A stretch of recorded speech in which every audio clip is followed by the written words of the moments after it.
लोकसभा चुनाव से पहले चुनावी चंदे या इलेक्टोरल बॉन्ड का मुद्दा काफी गरमाया हुआ है। सुप्रीम कोर्ट ने इस मामले में स्टेट बैंक ऑफ इंडिया को कई बार कड़ी फटकार लगाई है और चुनाव आयोग को इससे संबंधित सारी जानकारियां साझा करने को कहा है। अब इस मुद्दे पर प्रधानमंत्री नरेंद्र मोदी ने इलेक्टोरल बॉन्ड पर अपनी प्रतिक्रिया दी है। उन्होंने कहा है कि जो लोग इसको लेकर नाच रहे हैं, गड़बड़ कर रहे हैं, वो पछताने वाले हैं।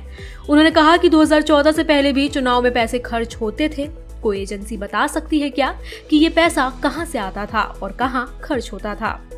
थांती टीवी के साथ एक इंटरव्यू में प्रधानमंत्री ने कहा कि हम इलेक्टोरल बॉन्ड लेकर आए, इसलिए आज आप बता पा रहे हैं कि किसने किसको पैसा दिया।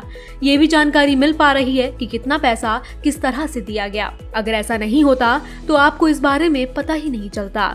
पीएम ने कहा कि कोई भी सिस्टम परफेक्ट नहीं होता, कुछ कमियां हो सकती हैं, लेकिन उन कमियों को दूर किया जा सकता है।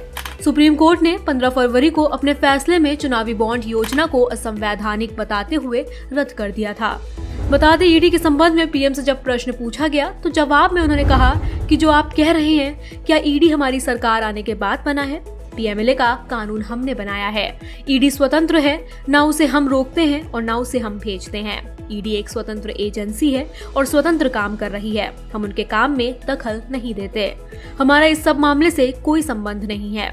ईडी के पास 7,000 मामले हैं और इसमें से 3% से भी कम मामले राजनेताओं से जुड़े हैं। मोदी के मुताबिक जब अभी का विपक्ष सत्ता में था तो बहुत कम नकदी की जब्ती की गई थी।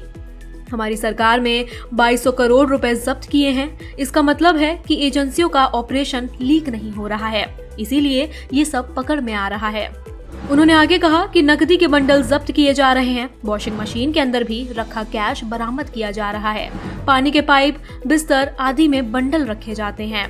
पीएम के मुताबिक एक कांग्रेस सांसद के पास से 300 करोड़ रुपए जब्त किए गए। वहीं बंगाल में मंत्रियों के घर पर नोटों के बंडल मिल रहे हैं। मुझे नहीं लगता कि इस देश के लोग ये सब बर्दाश्त करने के लिए तैयार हैं। पीएम मोदी ने कांग्रेस के लिए कहा कि मैं खुद को तीसमार खान नहीं मानता हूं जो किसी को सलाह देता फिरे।